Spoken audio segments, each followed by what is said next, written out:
Mes frères, mes sœurs, asseyez-vous bien. Ce que je vais dire peut déranger. Dans la Bible, dans les livres saints, on cherche Dieu. Mais c'est dans la prière qu'on le trouve. Nous avons 3 livres qu'on va dire livres sacrés. Nous avons la Torah, nous avons la Bible et nous avons le Coran. Et j'en passe. La Bible a été créée de la partie de la Torah. C'est là. La partie de la Torah. Pour les musulmans, je ne sais pas trop, mais à ce qu'ils sachent, dans certains propos, le Coran aussi a été un peu tiré de la Bible. Si vous voulez dire ou bien contredire la Bible, si vous voulez connaître la vérité réelle, peut-être aller directement à la Torah. Parce que la Torah vient tout droit des Hébreux. Parce que ce sont leurs histoires, ce sont leurs temps. La Bible a été falsifiée à plusieurs manières, comme le Coran également. Mais je ne saurais dire pour la Torah. Mais si nous venons pour dire parfois aussi que on dit la Bible, la parole de Dieu, Dieu s'est contredit lui-même, tout ça là. Vous prenez tellement si les sens des choses en physique. Puisque ce n'est pas le seul monde que nous avons. Il y a d'autres mondes. Nous sommes dans notre monde ici et nous vivons dans notre oxygène. Il y a les esprits aussi qui vivaient dans... Est-ce que vous entrez dans la mer? On dit que dans la mer, au fond de la mer, il y a encore des maisons, il y a encore des villes. Mais il y a des gens qui voyagent en pleine mer. Est-ce qu'ils ont vu ça comme ça? Non, elle est physique. Et réellement, posez la question aux sorciers qui vont dans la mer, qui va là-bas pour des rituels, demandez-les si au moment où il veut pénétrer dans la mer, est-ce qu'il y a de l'eau? Non, il n'y a pas de l'eau. Mais physiquement, nous voyons de l'eau et même vous pouvez mourir si vous ne savez pas nager. Donc dans la mer, c'est encore une autre grande dimension. C'est un autre monde. Et à part ce monde, on parle de l'invisible. Et l'invisible, il y a encore l'invisible dans l'invisible. Qu'est-ce que vous pensez des gens qui sont morts? Pensez-vous directement qu'ils sont déjà au ciel? Quand on parle du ciel, c'est quel endroit? Il faut discerner les choses. Vous voulez croire en vous. Vous voulez avoir votre vie. Qu'est-ce que l'homme veut dans la vie? Nous voulons quoi? C'est d'être heureux. Avoir une belle vie. Avoir des enfants. Avoir une famille heureuse. L'homme voulait tout le temps sourire. L'homme n'aime pas d'une seule catégorie, la douleur. Et je vois que avec mes frères africains, vous savez ce qui nous traumatise? Ce sont nos douleurs qui nous traumatisent.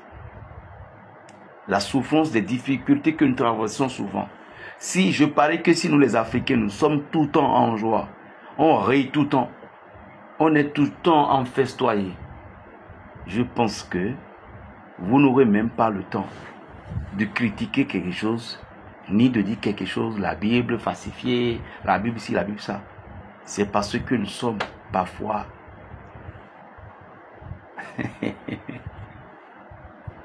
affamés. L'Occident que vous êtes contre aujourd'hui.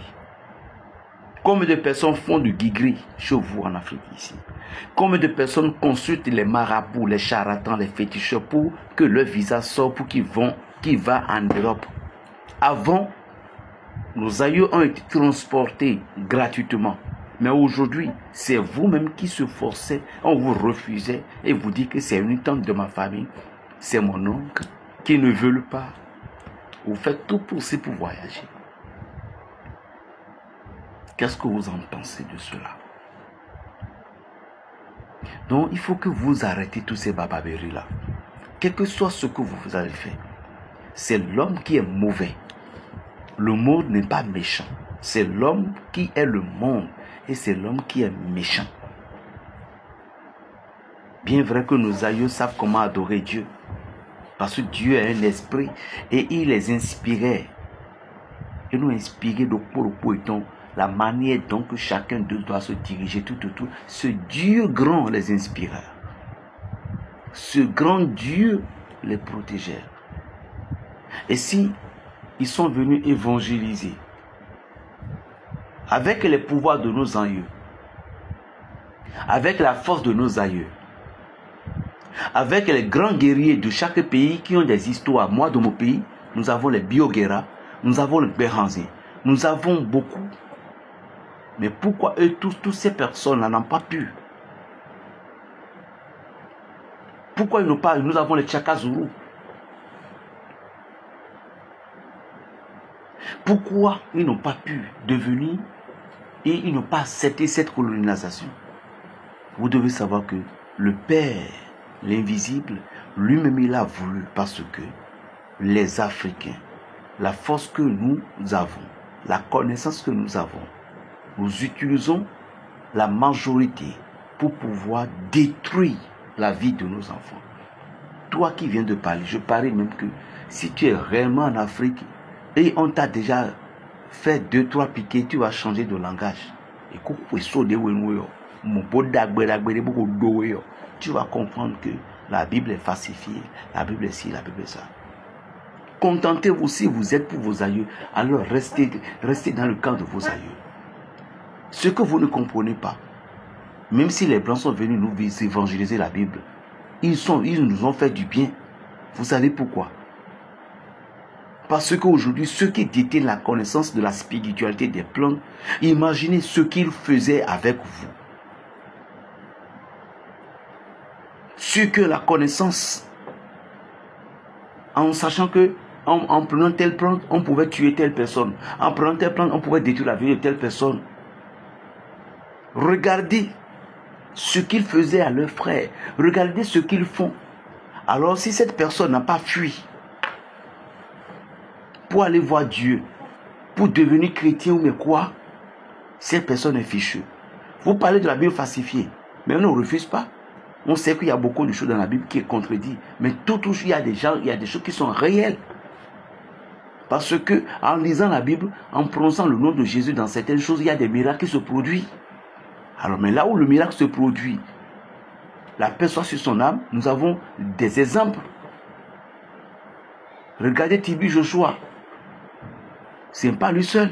Nous avons encore quelqu'un. Il y en a plein de gens. Regardez le frère prophète Eli Bara. Donc quel esprit il utilise? Vous allez me dire peut-être que c'est un esprit malin. Dieu n'est pas contre. Jésus-Christ n'est pas contre nos traditions. Jésus-Christ n'est pas contre les Africains. Arrêtez de voir tellement d'erreurs dans la Bible, tout. La Bible, ce n'est pas ça nécessairement qui vous amènerait au paradis.